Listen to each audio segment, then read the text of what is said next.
Happy gardening. வணக்கம் மக்களே, எல்லாம் எப்படி இருக்கீங்க? நல்லா இருக்கீங்களா? நம்ம இப்போ கோவை இலையை பார்க்குறோம். கோவை இலை வளர்ப்பு எவ்வளோ அடர்த்தியாக வளர்ந்துருக்கு பாருங்கள்.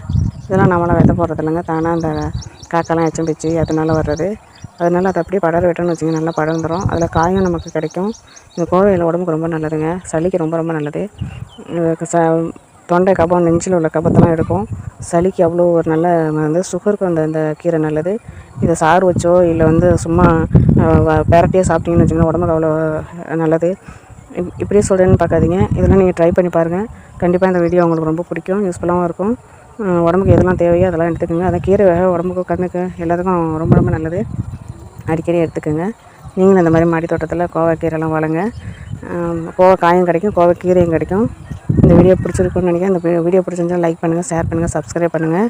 நீங்களும் இதேமாரி மாடி தோட்டத்தில் கோவைக்கீரைலாம் வளர்த்து பயன் பெறுங்க. இது ரொம்ப ரொம்ப நல்லது. குழந்தைங்கலேருந்து பெரியவங்க வரைக்கும் இதை சாப்பிடலாம், எந்த ஒரு பாதிப்பும் வராது.